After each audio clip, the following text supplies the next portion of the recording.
Indian government के Indus water war से तो पाकिस्तान चीखें मार ही रहा था, लेकिन अब बलोच जो है ना, उन्होंने भी पाकिस्तान की चीखें निकलवाना शुरू कर दिया है। पाकिस्तान के क्वेटा में पाकिस्तानी सैनिकों पर बलूच लड़ाकों ने बहुत बड़ा हमला किया और 10 पाक सैनिकों को मार डाला।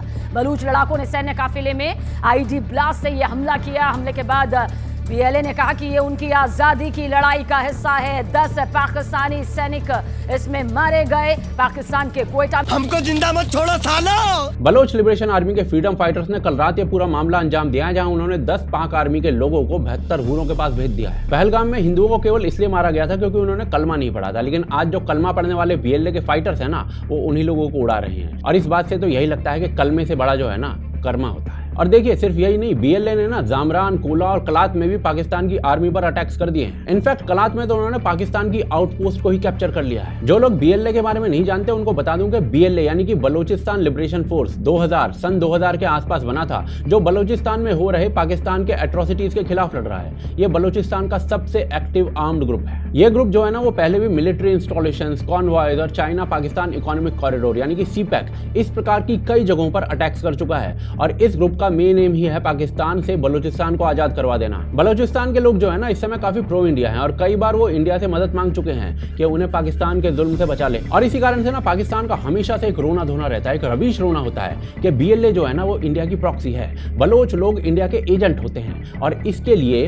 उन्होंने ना जाने कितनी ही कॉन्स्पिरेसी थ्योरीज बना रखी है। किसी का कहना है कि जो इंडिया है ना, वो बलोच लोगों का हैंडलर है, तो किसी का कहना है कि बीएलए के टेररिस्ट जो है ना, पहले अफगानिस्तान में बेसिक ट्रेनिंग लेते हैं, फिर उन्हें इंडिया के कर्नाटका स्टेट में स्पेशल ट्रेनिंग दी जाती है। कर्नाटका में उनको 1 लाख रुपए मंथली सैलरी मिलती है और रॉ के ऑफिसर्स उनका ब्रेन वॉश करते हैं। मुकम्मल ज़हनी तौर पर तैयार हो जाते हैं तो उन्हें भारत के कर्नाटका में बेलगाम फौजी अड्डे पर भेजा जाता है।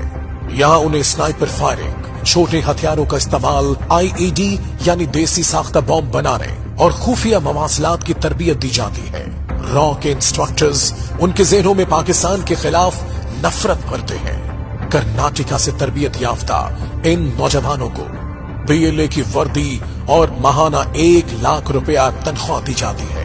कोई सेंस है इस बात की? इन पाकिस्तानियों को कौन समझाए कि इंडियन आर्मी जो है ना, वो पाकिस्तानी आर्मी की तरह नहीं है। इंडिया को बीएलए का ब्रेन वॉश करने की कोई जरूरत नहीं है। इवन बलूचिस्तान क्या, कल को सिंधी और पख्तूनी, इवन पाकिस्तान का आम आदमी इनकी तंबू में बम्बू घुसाएगा। खैर, अब पाकिस्तान की इस कॉन्स्पिरेसी थ्योरी में कितनी सच्चाई है तो भगवान जाने, लेकिन सीआईए वाले जो है ना, वो एक बात जरूर कह रहे हैं कि इंडिया ने जो ये स्ट्रेटजी है ना, वो तालिबान के साथ जरूर अपनाई है। India is using Taliban's network to assassinate Kashmiri militants in Pakistan. Are you serious? I swear to God. और ये बात भी कह रहे हैं कि इसमें कोई शॉकिंग बात नहीं होगी अगर इंडिया ये same strategy Baloch freedom fighters के लिए भी यूज कर सकता है। बाकी भाई साहब, भगवान जानता है सच को तो, लेकिन एक बात जरूर है कि आज पाकिस्तान बीएलए और टीटीपी यानी कि तहरीक तालिबान पाकिस्तान जैसे फ्रीडम फाइटर ग्रुप्स के कारण घुटने पे आ चुका है। और जब अब इंडिया भी पाकिस्तान पर स्ट्रॉन्ग एक्शन लेने के मूड में है ना, तो पाकिस्तान के लिए सर्वाइव करना बहुत मुश्किल हो सकता है। रिपोर्ट्स के अनुसार तालिबान के कुछ फ्रैक्शंस जो है ना, वो भी पाकिस्तान के नॉर्थर्न बॉर्डर पर अटैक करने के मूड में बैठे हैं, स्पेशली तब जब इंडिया जो है ना, वो ईस्टर्न बॉर्डर पर प्रेशर डाल रहा है। और भाई साहब, मजा तो तभी आएगा जब पाकिस्तान को एक साथ 3 फ्रंट पर हैंडल करना पड़ेगा, बीएलए, टीटीपी और इंडिया। और जैसा हम जानते हैं कि पाकिस्तान आर्मी सिर्फ अपनी पाकिस्तानी जनता के खिलाफ ही जंग जीत सकती है, बाकी तो पाकिस्तान का वही हाल होता है जो डिटॉल के बाद 99% कीटाणुओं का हो जाता है। खैर, अभी इंडिया के पास गोल्डन अपॉर्चुनिटी है कि इंडिया बलूचिस्तान और पाकिस्तानी तालिबान के रेजिस्टेंस को ऑफिशियली रिकॉग्नाइज कर दे। इनफैक्ट जिस तरीके से 2016 में नरेंद्र मोदी ने दबे हुए स्वर में बलूचिस्तान के लिए आवाज उठाई थी ना,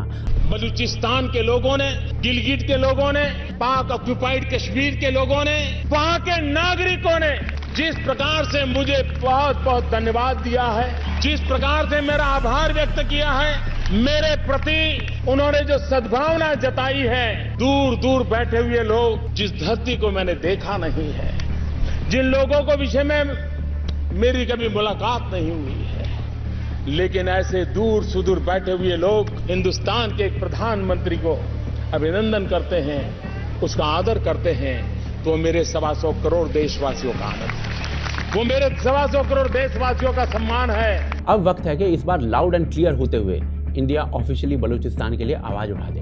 हो सके तो BLA के फाइटर्स और तालिबान के फैक्शंस को फुल डिप्लोमेटिक और फाइनेंशियल सपोर्ट दीजिए। यही समय है इंडिया को अपनी इकोनॉमिक और डिप्लोमेटिक पावर दिखाने का। इंडिया अगर इनको थोड़ा सा भी सपोर्ट करती है ना खुलकर, तो मुझे पूरा यकीन है, बल्कि मुझे लगता है कि हमारे बलोच भाई जो है इनका वही हाल करेंगे पाकिस्तानियों का कि इनकी 7 पुश्तें भी दोबारा पैर पर नहीं खड़ी हो पाएंगी। भाई साहब कहते हैं ना कि जब पाप हद से ज्यादा बढ़ जाता है तो उसका अंत भी कुछ ऐसा ही होता है जैसे पाकिस्तान का हो रहा है। और अगर आप इन पाकिस्तानियों के इस धीरे धीरे हो रहे अंत की खबर लोगों तक पहुंचाना चाहते हैं तो इस वीडियो को शेयर कर दीजिए, चैनल को सब्सक्राइब कर दीजिए ताकि आपको इस प्रकार के वीडियोस आगे भी मिलते रहें। बाकी भाई साहब आप हमें ना सपोर्ट कर सकते हैं UPI के थ्रू। आपका सपोर्ट जो है वो इन चैनल्स को जीवित रखता है जो हमने चलाने की कोशिश की हुई है, और जो लिंक है उसका डिस्क्रिप्शन और पिन कमेंट में मिल जाएगा। साथ ही साथ आप उसका जो स्कैन कोड है ना आगे वाली स्क्रीन में देख सकते हैं। सपोर्ट जरूर कीजिए।